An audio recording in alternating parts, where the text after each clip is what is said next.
Hello दोस्तों, आप सबका स्वागत है एक बार फिर से एस्ट्रो गुरु चैनल पर। मैं आप सभी के लिए लेकर आया हूं टैरो विद कृष्ण में आज एक और सेशन। और आज का जो विषय है इसे सजेस्ट किया था कल्पना भगत ने।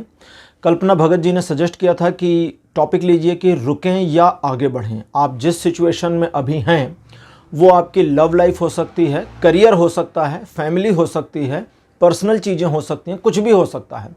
इस सिचुएशन में आपको अभी रुकना चाहिए या यहाँ से मूव ऑन करने की ज़रूरत है, अब आगे बढ़ जाने की ज़रूरत है। इस सिचुएशन को छोड़ करके आगे बढ़ें या यहीं पर रुकें, यही आज का विषय है और इसी पर आज मैं टैरो रीडिंग करने वाला हूँ।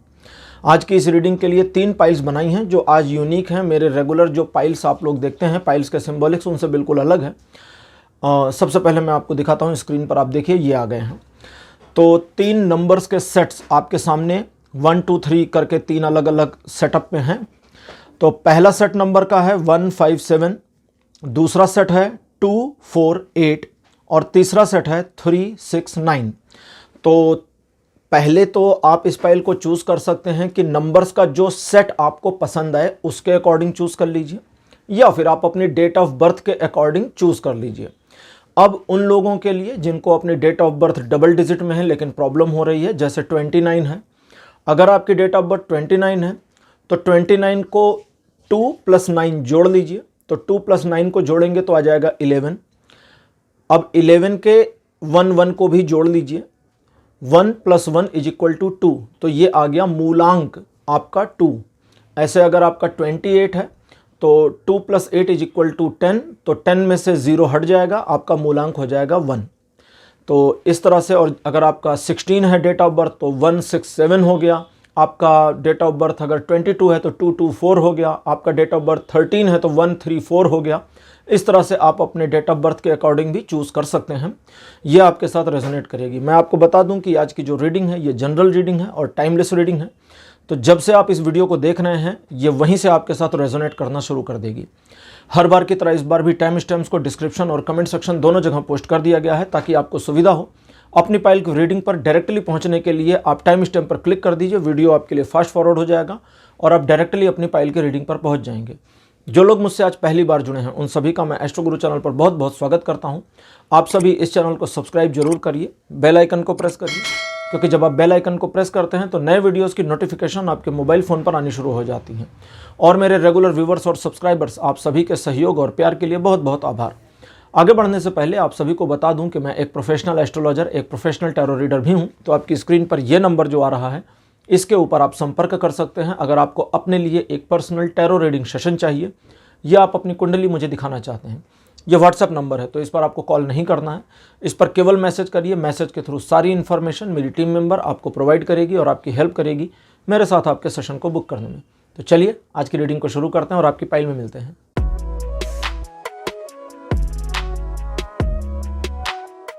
हेलो पाइल नंबर 1, आप सबका स्वागत है आपकी रीडिंग में। आपने 157 ये वाले सेट को चूज़ किया था। अगर आपकी डेट ऑफ बर्थ 157 में फॉल करती है तो भी आप इसको चूज़ कर सकते हैं। और अगर आपकी date of birth double digit में है तो अपने डबल डिजिट को जोड़ लीजिए। जैसे अगर 23 है तो 2 और 3 5 हो गया, ठीक है। तो इस तरह से कर लीजिए तो आपको आपका मूलांक मिल जाएगा। तो चलिए आज की रीडिंग को शुरू करते हैं। मैंने सोचा कि कुछ डिफरेंट करते हैं। बहुत सारी डिमांड्स भी आ रही थी कि डेट ऑफ बर्थ से करिए, लेकिन डेट ऑफ बर्थ स्पेशली अगर जैसे मैं 1 से 30 तक के नंबर्स लूँ तो उसमें थोड़ा सा गड़बड़ हो जाता, इसलिए मैंने मूलांक को चुना है। तो आप लोग इसका फीडबैक ज़रूर दीजिएगा कि ये आपके साथ कितना रेजोनेट करती है। कार्ड नंबर 1 आपके लिए है queen of wands. Card number 2 आपके लिए है the hanged man. Third position पर आपके लिए है 4 ऑफ वॉन्ड्स। कार्ड नंबर 4 आपके लिए अपीयर हुआ है द एम्परर। और आपके लिए लास्ट कार्ड जो मेरे पास अपीयर हुआ है this one is 9 of cups. आज का हमारा विषय है कि रुकें या आगे बढ़ जाएं। आप इस सिचुएशन में आपके जो भी इश्यूज चल रहे हो लाइफ में, हो सकता है कुछ फिनेंशियल मामला हो सकता है करियर से जुड़ा हो सकता है फैमिली से जुड़ा हो, प्यार से जुड़ा हो, क्रश से जुड़ा हो, कुछ भी, ठीक है, मैरिज से जुड़ा हो मामला। तो यहाँ पर आपको रुकना चाहिए अभी इस सिचुएशन में और टैकल करें, मैनेज करें, टॉलरेट करें, कोशिश करें या यहाँ से बस आगे निकल जाएं। तो सबसे पहली चीज़ आप समझें कि आपको ना तो रुकना है, न यहाँ से भाग जाना है। आपको फाइट करनी है इस सिचुएशन से। इस सिचुएशन से अगर आप फाइट नहीं करते हैं तो ये सिचुएशन आपको मुश्किल में डाल सकती है। आपने ध्यान दिया हो तो ये सिचुएशन आप ये भी नहीं कह सकते कि बहुत बुरी है और ये भी नहीं कह सकते कि बहुत अच्छी है, क्योंकि इस सिचुएशन में चीज़ें वोलाटाइल रही हैं, काफ़ी कुछ बदलाव आया है, कुछ ऐसा हुआ इस सिचुएशन में, पास्ट में भी इस मामले में ऐसा हुआ है जहां आप कंफ्यूज हो गए। जैसे कुछ मामले में चीज़ें रुक गई, आपको लगा कि अब थोड़े समय के बाद चीज़ें फिर से मूव होंगी, या वो वाला मामला भी है जहां दिखता है कि आपको लगा बस अब ये सब ख़त्म हो रहा है, लेकिन फिर ख़त्म नहीं हुआ, चीज़ें फिर शुरू हो गई। तो यहाँ आपको एक फाइटिंग मोड अपना ऑन करना होगा और इस सिचुएशन में आपको जूझना पड़ेगा। लेकिन यहाँ एक लेकिन का शब्द है, लेकिन जो जूझना है वो इस तरह से नहीं जूझना है, या फाइट करनी है तो इस तरह से नहीं करना है कि खुद को ही लहूलुहान कर दें, खुद को ही नुकसान पहुँचे। ऐसी लड़ाई नहीं करनी, सोच समझ के करनी है, इत्मीनान से, जिसको कहते हैं स्ट्रेटेजिकली आपको आगे बढ़ना है इस फाइटिंग वाले सिचुएशन में। यहाँ से मूव ऑन नहीं करना, भागना नहीं है, इस सिचुएशन में रुकिए और सोच समझकर योजना बनाकर अगर आप काम करते हैं तो आपकी सफलता के चांसेस हैं। अभी इस सिचुएशन को अच्छी तरह से मैनेज किया जा सकता है। आपके पास खुद भी आइडियाज़ होने चाहिए जो मुझे दिखता है, और इन आइडियाज़ के साथ आपको काम करने की ज़रूरत है। लेकिन यहाँ एक छोटी सी चीज़ का ध्यान रखें कि अगर आपको लगता है कि आप अपने सेल्फ रिस्पेक्ट को, सेल्फ इमेज को थोड़ा सा डैमेज पहुँचा चुके हैं इस पूरे मामले में, तो आपकी जितनी भी इमेज में डैमेजिंग हुई थी पास्ट में, या आपके सेल्फ रिस्पेक्ट में जो डैमेज हुआ था पास्ट में, वो सारी चीज़ें फ्यूचर में कवर अप हो जाएंगी। लेकिन इस चीज़ को कवर अप करने के लिए भी आपको पेशेंस का साथ रखना पड़ेगा, अपने साथ पेशेंस रखना पड़ेगा, क्योंकि यहाँ अगर आप पेशेंस को नहीं रखते हैं तो चीज़ें आपके कंट्रोल से बाहर होंगी। आपका एक रिबेलियन नेचर, आपका एक विद्रोही स्वभाव चीज़ों को नियंत्रण से बाहर कर देगा। जब चीज़ें नियंत्रण से बाहर आएंगी तो आपके कंट्रोल में नहीं रहेंगी और इस वजह से आप परेशानी में फंस सकते हैं। तो यहाँ आपको क्या करना है सबसे पहले कि आप अपने विद्रोही भाव को तो लें, लेकिन स्वयं को शांत प्रिय तरीके से ही ऑपरेट करना है। जोर ज़बरदस्ती नहीं करनी है, जल्दबाजी नहीं करनी है। और कुछ एक मामलों में अगर ऐसा होता है कि आपको लगता है कि भाई सामने वाला प्रतिद्वंदी आपका कुछ बढ़िया और बेहतरीन चालें चल रहा है या चल रही है और आपको एक कदम पीछे लेना होगा तो लीजिए, आपको रुकना होगा तो रुकिए, लेकिन अपने मोटिवेशन को बिल्कुल डाउन मत होने दीजिए, क्योंकि मुझे जीत इसमें आपकी दिखती है। यहाँ आपका आगे बढ़ना इस सिचुएशन में, देखिए जब मैं, आज का हमारा विषय है ना, ये इसी वजह से भाषा में थोड़ा प्रॉब्लम हो जाएगी। आज का विषय है रुकें या आगे बढ़ें। तो आगे बढ़ें का मतलब मूव ऑन, मैं मूव ऑन नहीं कह रहा हूँ। आगे बढ़ें का मतलब फाइटिंग में आगे बढ़ें, ठीक है।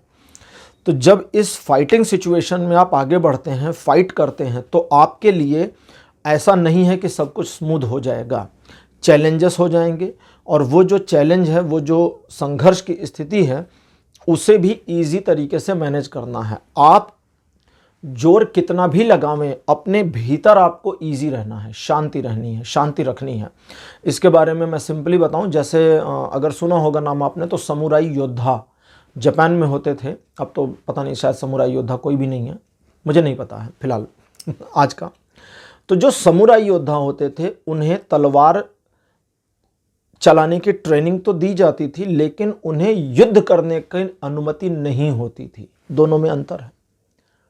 गुरु तलवार चलाना तो सिखाते थे, लेकिन युद्ध करने की परमिशन नहीं थी, जब तक कि गुरु परमिट ना करें।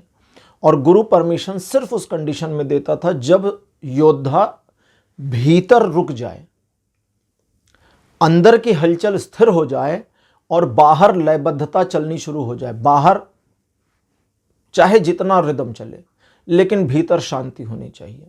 और अगर ये हो गया तो वो समुराई योद्धा लड़ने के लिए तैयार माने जाते थे, जिसके बारे में कहा गया है कि उन्हें उनके स्वाधिष्ठान चक्र पे, जिसको जापान में हारा चक्र कहते हैं, जो हमारा स्वाधिष्ठान चक्र है उसे जापानी हारा कहते हैं।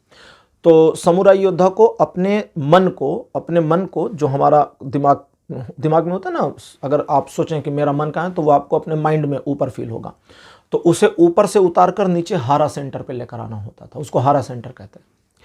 तो अगर वहाँ ले आए तभी वो समुराई बनते थे, नहीं तो नहीं बनते हैं। क्योंकि अब चलिए उसमें और गहराई में जाऊंगा तो भी बहुत फिर समुराई पर ही बात हो जाएगी आधा घंटा।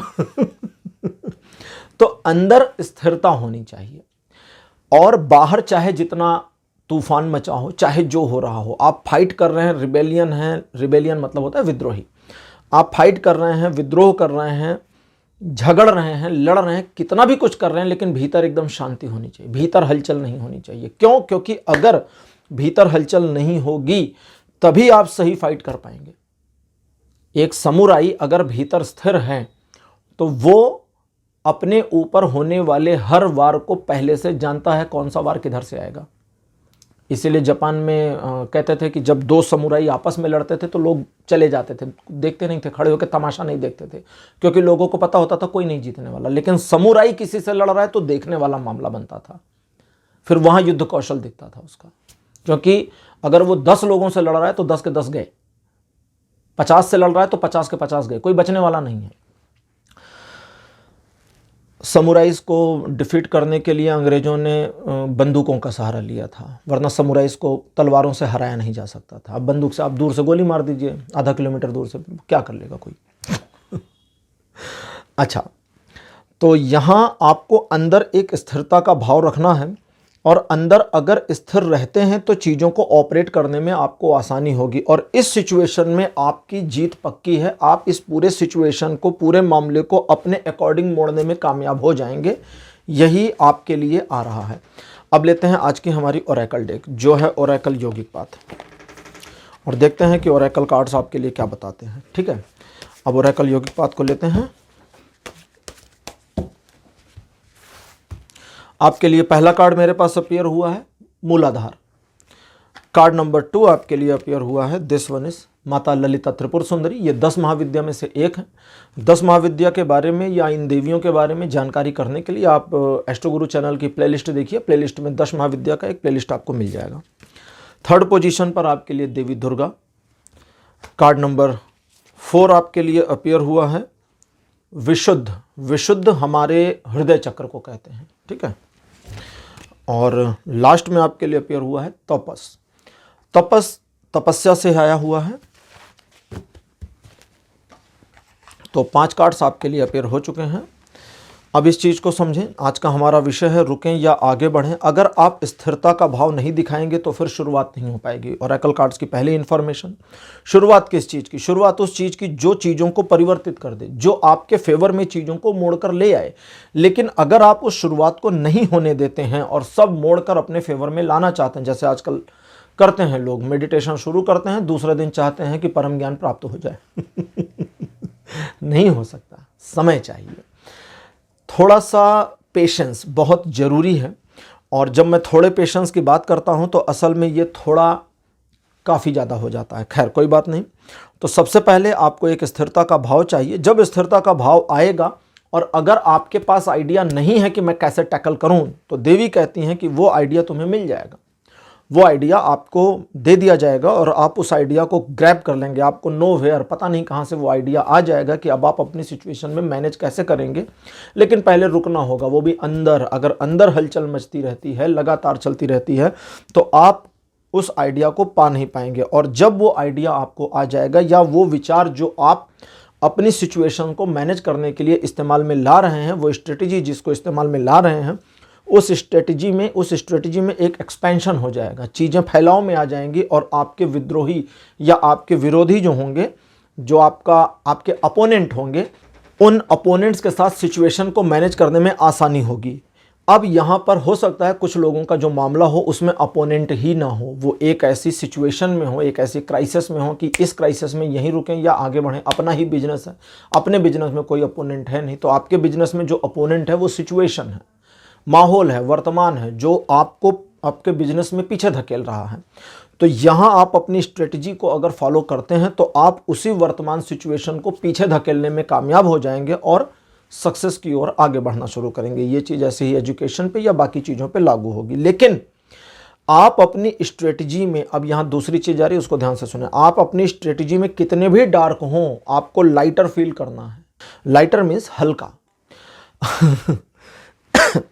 आपको हल्का फील करना है। हल्का क्यों फील करना है? क्योंकि आप अपनी स्ट्रेटजी को अगर अपने दिल पर ले लेते हैं, सपोज करिए कोई आपको रोज गालियां दे रहा है और आपने सोचा ठीक है मैं इसको पागल समझ लूंगा कि भाई इसका दिमाग खराब है, मेंटली डिस्टर्ब पर्सन है, भगवान करे ये सुधर जाए, ठीक हो जाए, तो इसके लिए दया का भाव में रखूं। अब अगर आपने ये मेंटेलिटी ली और कोई ठीक ठाक आदमी भले आपको गालियां दे रहा है, लेकिन आपको फील होगा ना कि आपने एक सही सलामत आदमी के बारे में सोचा कि वो पागल है। किसी ने पूछा यार ये गालियां देता है, आप कुछ नहीं बोलते, बोले पागल आदमी, मैं इसको क्या कहूँ, इसका दिमाग खराब, क्या पता इलाज विलाज चल रहा हो, तो भगवान करे ये ठीक हो जाए। तो उस आदमी को लग सकता है कि अरे अच्छा आपके दिमाग में तो ये है कि ये भाई पागल है। तो यहां आपको अपने आप को गिल्ट में नहीं लेना है। या मान लीजिए फैमिली के कोई मेंबर हैं जो आपको लगातार अपोज कर रहे हैं, उनके अगेंस्ट किसी तरह की स्ट्रेटजी बना रहे हैं, तो आपको ये दिल पर नहीं लेना है, बिल्कुल भी नहीं लेना है। अगर वो डार्क मामला है, डार्क मतलब थोड़ा सा आप नकारात्मकता इस्तेमाल करते हैं, कभी कभी करनी पड़ती है।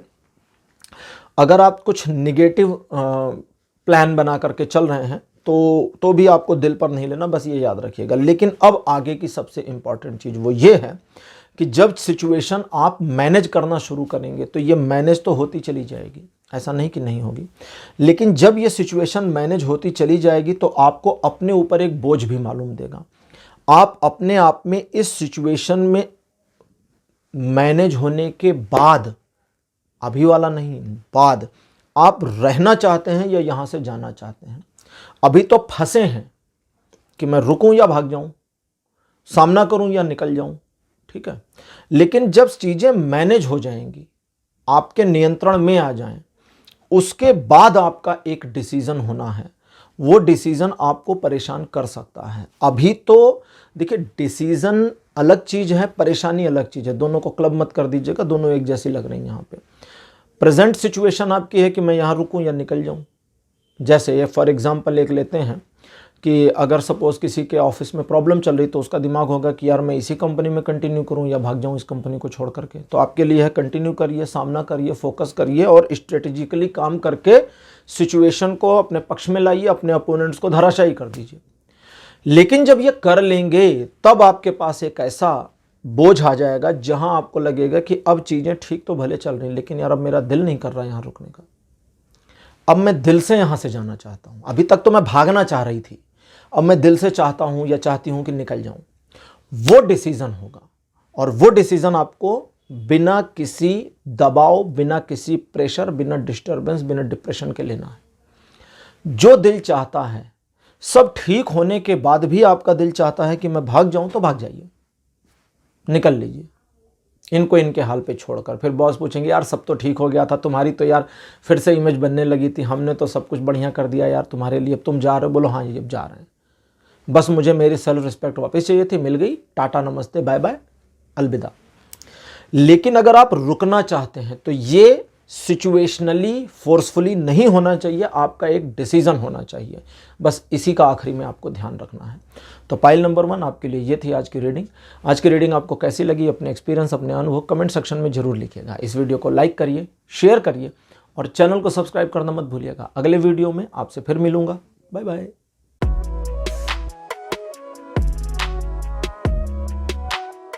हेलो पाइल नंबर 2, आप सबका स्वागत है। आपकी रीडिंग में आपने second set of the numbers choose किया था 2, 4, 8, मेरे बगल में लगा दिया गया है। अगर आपकी डेट ऑफ बर्थ इसमें फॉल करती है तो आप इसको चूज कर सकते हैं, या आपने ये पूरा सेट चूज किया था तो भी ये आपकी पाइल है।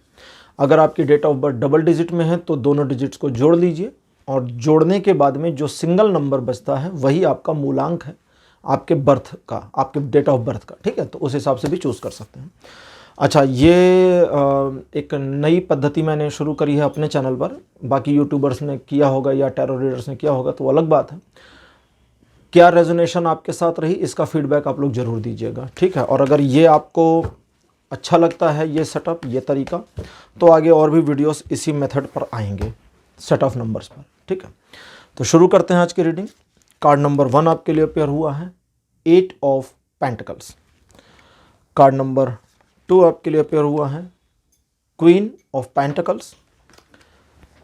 Card number 3 the fool. Fourth position पर आपके लिए द हेरमिट। और लास्ट कार्ड आपके लिए अपेयर हुआ है 9 ऑफ सोर्ड्स।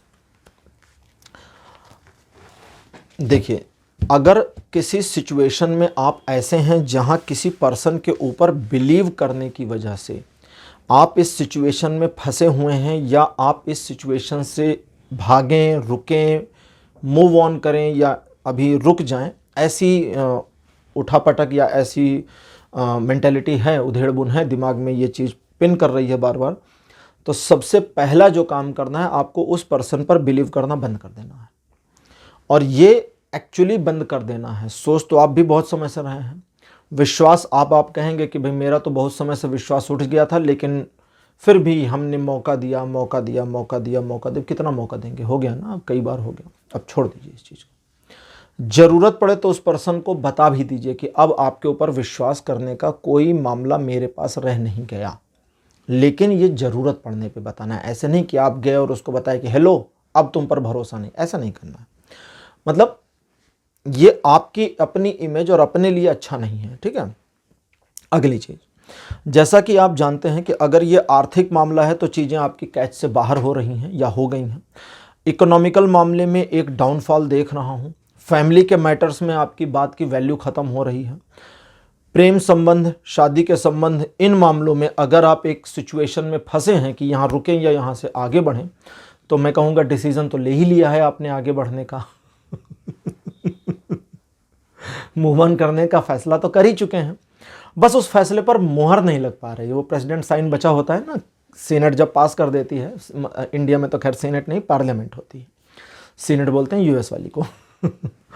तो प्रेसिडेंट के साइन होते हैं तभी वो बिल एक्ट में आता है। तो अब ये समय है जब आप मुहर लगा लें, बिल्कुल इस चीज़ पर ओके कर लें कि अब आपको इस सिचुएशन से निकलना है। जब आप एक बार इस मामले में इस तरह की सोच में आ जाते हैं कि अब मुझे यहाँ से निकलना है, तो दूसरा सवाल खड़ा हो जा रहा है कि निकल कर जाएं कहाँ, करें क्या। वो मुझे भी दिख रहा है, जो आपकी प्रॉब्लम मुझे भी दिख रही है। तो सबसे पहले इस मेंटेलिटी में आए कि अब आपको यहाँ से मूव ऑन कर जाना है। लेकिन मूव ऑन करके क्या करना है, ज़रूरी नहीं कि आप कुछ करें।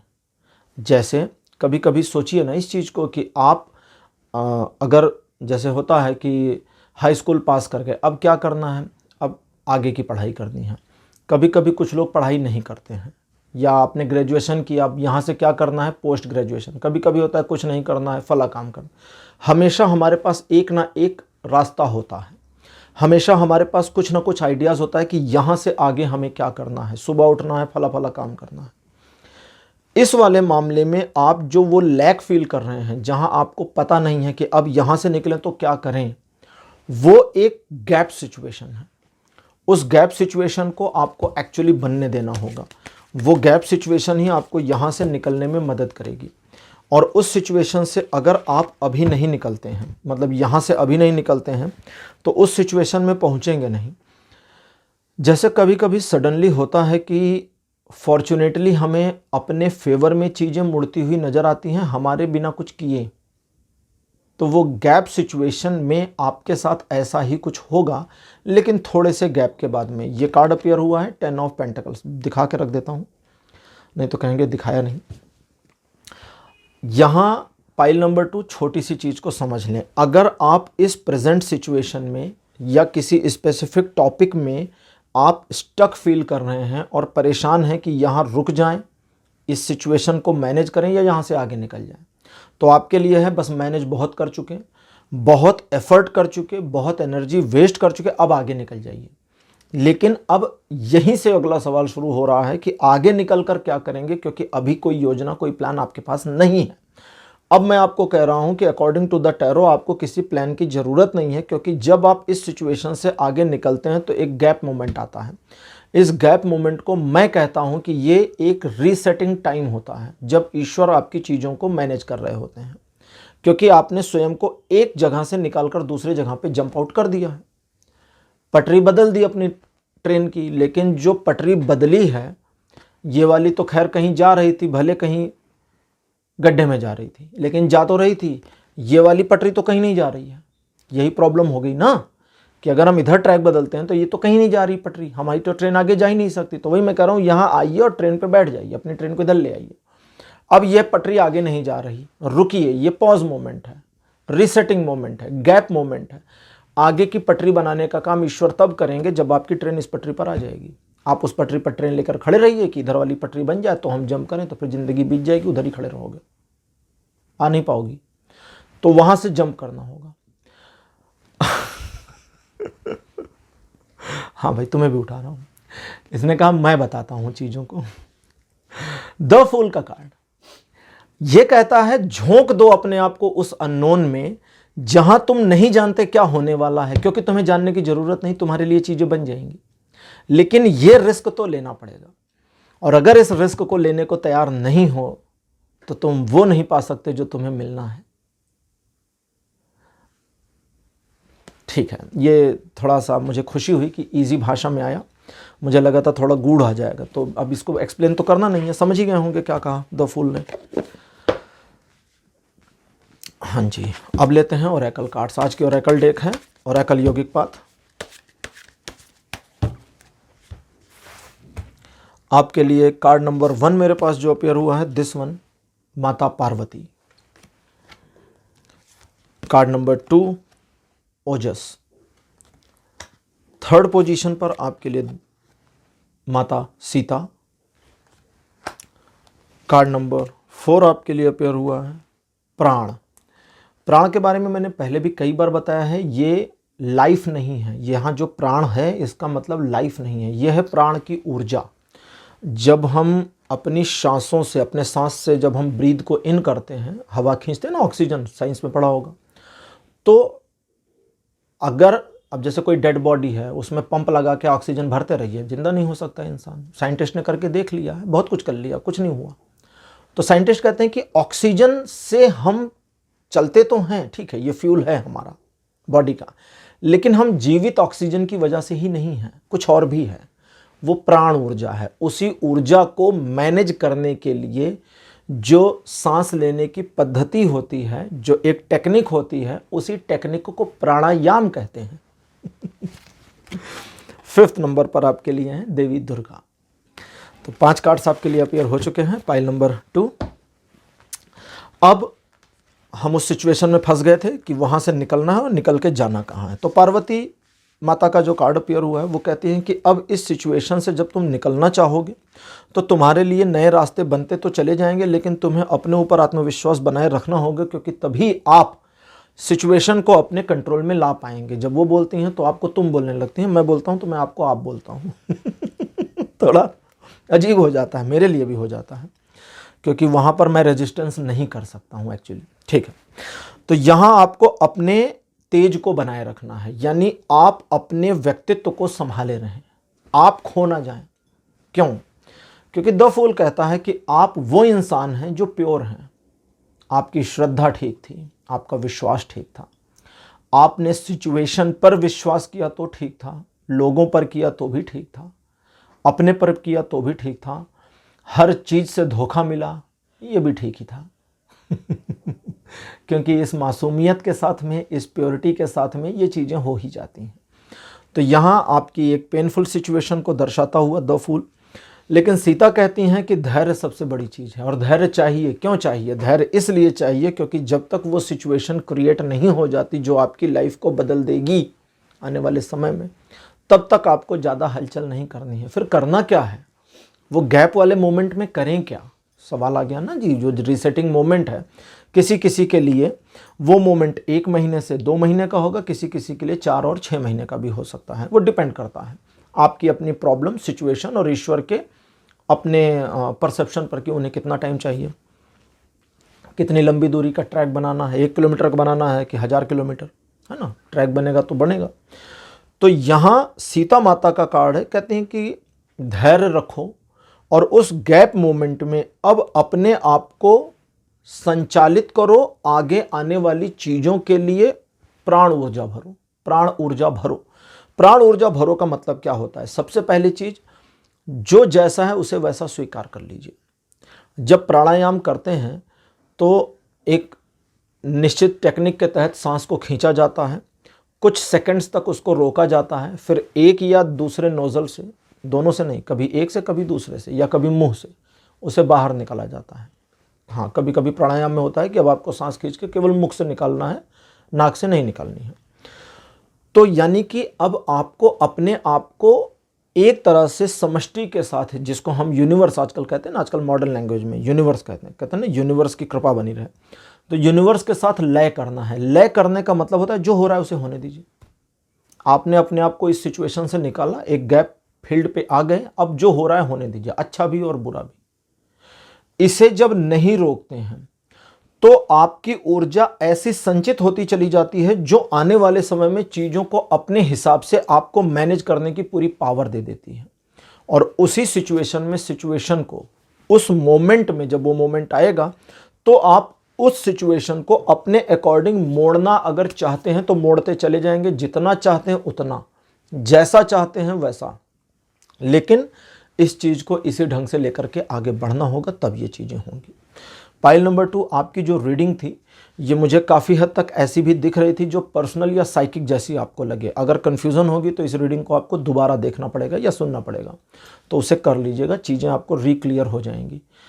तो आपके लिए ये रीडिंग यहीं पर कंप्लीट होती है। आज की रीडिंग आपको कैसी लगी, अपने एक्सपीरियंस, अपने अनुभव कमेंट सेक्शन में ज़रूर लिखिएगा। इस वीडियो को लाइक करिए, शेयर करिए और चैनल को सब्सक्राइब करना बिल्कुल मत भूलिएगा। अगले वीडियो में आपसे फिर मिलूँगा। Bye bye.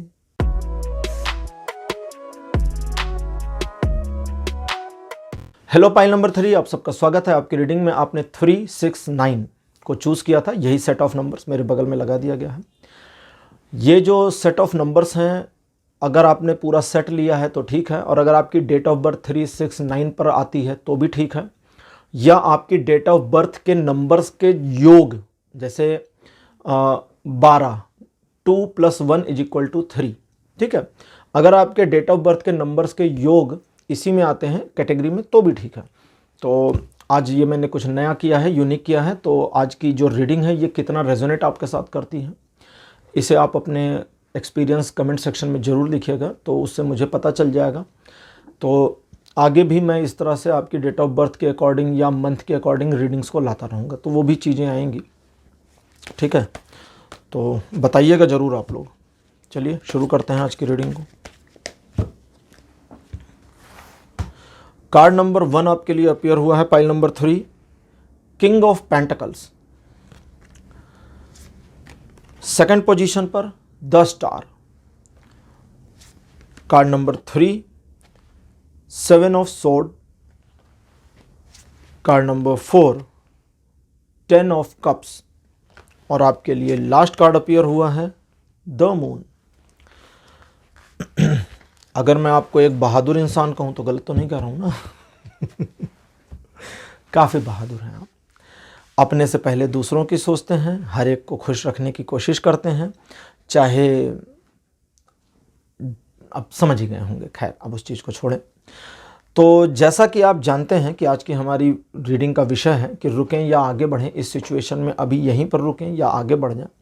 तो सबसे पहली चीज़ आपको ये करना है कि ना रुकना है ना आगे बढ़ना है। सबसे पहले दूसरों के बारे में सोचना बंद कर देना है। यहाँ पहले बी सेल्फिश हो जाइए।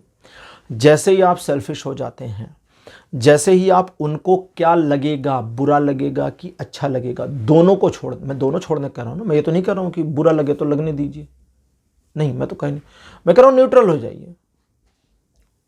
ना अच्छे की सोचिए ना बुरे की सोचिए, बस सिचुएशन में पॉज हो जाइए।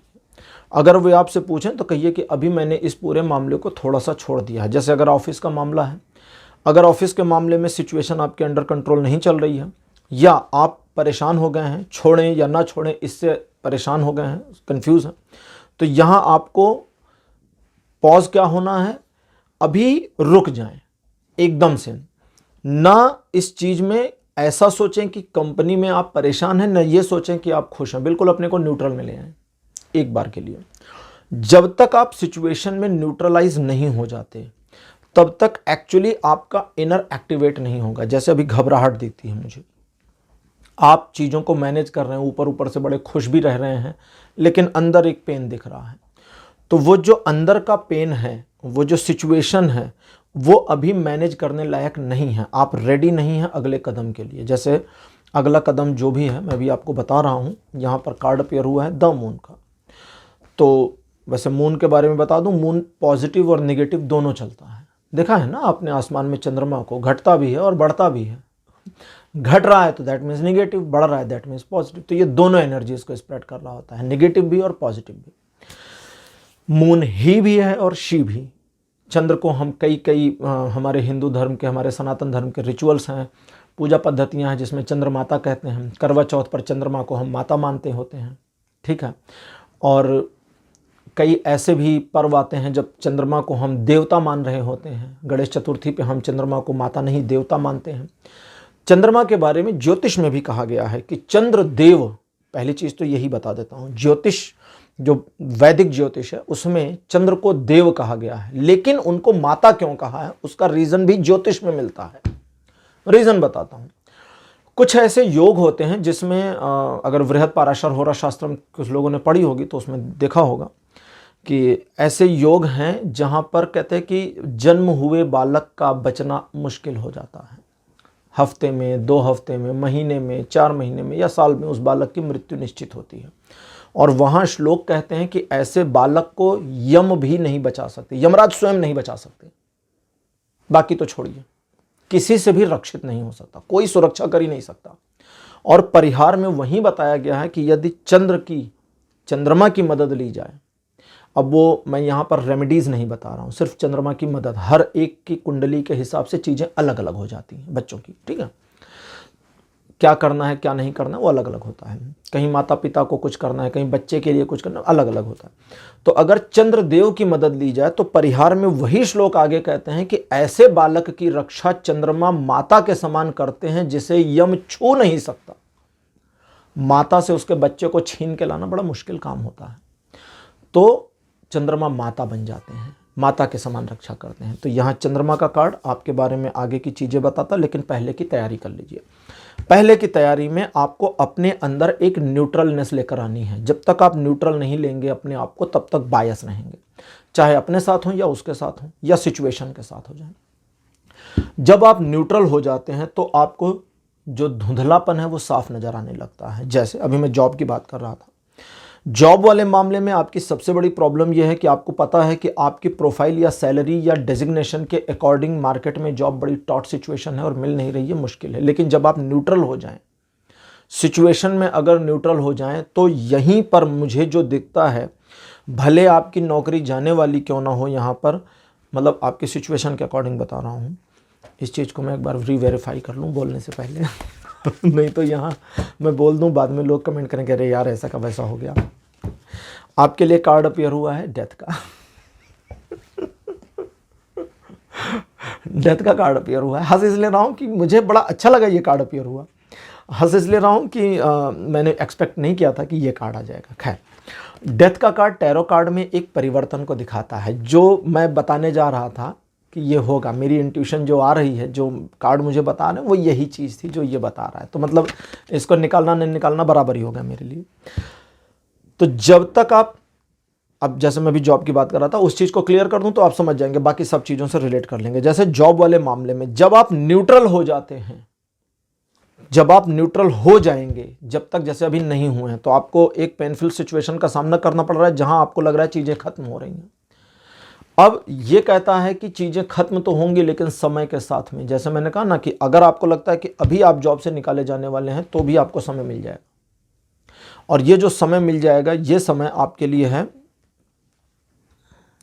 ठीक है, 3 से 10 महीने, मिनिमम 3 मैक्सिमम 10 महीने। ये अब चूंकि यहाँ जनरल रीडिंग है, पर्सनल होती तो मैं एग्जैक्ट मंथ भी बता देता, लेकिन 3 महीने मान लीजिए, मोटा मोटा मानिए 3 महीने तो कम से कम ही है, वरना 10 महीने भी हैं। जिन लोगों के पास 3 महीने हैं उन लोगों के साथ में सिचुएशन ये है कि उनको ये पता है कि कुछ भी कर लें अब सिचुएशन ठीक नहीं हो सकती, क्योंकि भैया गलती या बहना गलती तुम्हारी भी है, बहुत ज़्यादा आपकी भी है, ठीक है। तो वो वाले मामले जहाँ गलती आपकी भी है और अपनी गलती की वजह से ही फंसे, वहाँ 3 महीने बचे हैं, और जहाँ गलत आप नहीं है वहाँ अभी भी 10 महीने बाकी हैं। तो ये सिचुएशन क्लियर होगी। मैंने कहा क्लियर नहीं कर सकता, लेकिन कार्ड कहता नहीं हम सब क्लियर करेंगे, छोड़ेंगे कुछ नहीं, तुम नहीं तो हम करेंगे, तो ये तो कर ही रहे हैं। अच्छा, ये कहता है कि परिवर्तन अवश्यम भावी और होके रहेगा, बस इतनी ही बात है। इसकी बातें हटा देते हैं वरना ये डिस्ट्रैक्ट करता रहेगा मुझे। तो जब आप न्यूट्रल हो जाएंगे जॉब के मामले में तो पहली चीज़ तो मैंने आपको बताया, समय आपके पास है। जब न्यूट्रल हो जाएंगे और जो आपको मार्केट में जॉब नहीं दिख रही है, एक धुंध जैसी छाई हुई है, पता नहीं चल रहा कुछ, न्यूट्रल होते हुई सारी चीज़ें अलग तरीके से नज़र आने लगेंगी। जैसे कभी कभी होता है ना, आप कोई सामान खोज रहे हैं घर में, मम्मी से पूछा कहाँ है, उन्होंने कहा वहीं कमरे में, आप गए इधर उधर देखा नहीं मिला, फिर मम्मी ने कहा ये देख यहीं पर है। और ये वाली सिचुएशन होती, लगता है कि अरे अभी थोड़ी देर पहले क्या हमारी आंखें खराब हो गई थी, ये तो सामने ही है। तो ये बस वैसा ही मामला होगा। तो इस चीज को करिए। अब आगे का है, जब न्यूट्रल हो जाते हैं तो आगे आपको अपने अंदर न्यूट्रल होने के बाद एक ऐसी पावर फील होने लगेगी कि आप इस चीज के लिए रेडी हो जाएंगे जो अभी रेडी नहीं है, इसीलिए रोका हुआ था उसको। जैसे अभी आप रेडी नहीं हैं सिचुएशन को टैकल करने, मैनेज करने, हैंडल करने के लिए, क्योंकि आपको लगता है मेरी कैपेबिलिटी उतनी अच्छी है नहीं। लेकिन एक बार आप न्यूट्रल होते हैं तो अपनी कैपेबिलिटी फील होने लगेगी, और जो ये फील होगा इसमें आप अपने आप को समझ जाएंगे कि इस सिचुएशन को मैं ईजिली मैनेज कर सकता हूं, और मैं चाहूं तो अपने हिसाब से सिचुएशन को मोड़ सकता हूं, और उसे करिए। अगर आप न्यूट्रल होते हैं तो ये पावर आपको मिल जाएगी। जहां तक आपके मेंटल स्टेटस की बात है, जहां तक अभी आप थोड़ा सा परेशान दिखते हैं लेकिन ऊपर से हंसते हुए दिखते हैं, अंदर प्रॉब्लम है ऊपर खुशी चल रही है ना, झूठ मूठ वाली, वो सिचुएशन भी मैनेज हो जाएगी। माइंड में डिस्टर्बेंस, डिप्रेशन खत्म हो जाएगा। आपका माइंड का विजन, दिमाग का विजन, माइंड का विजन क्लियर हो जाएगा। और एक बार माइंड का विजन क्लियर हो तो चीज़ें बड़ी अलग तरीके से मैनेज हो सकती हैं। आज के ओरेकल डेक लेते हैं, यह है ओरेकल यौगिक पाथ, और देखते हैं आज के ओरेकल डेक क्या इंफॉर्मेशन देती है आपके लिए। कार्ड नंबर 1 आपके लिए अपीयर हुआ है माता पार्वती का। सेकंड पोजीशन पर आपके लिए जो कार्ड अपीयर हुआ है, दिस वन इज समाधि। कार्ड नंबर 3 आपके लिए अपीयर हुआ है माता काली। फोर्थ पोजीशन पर आपके लिए है सहस्रार, और आपके लिए अंतिम कार्ड मेरे पास अपीयर हुआ है माता राधा।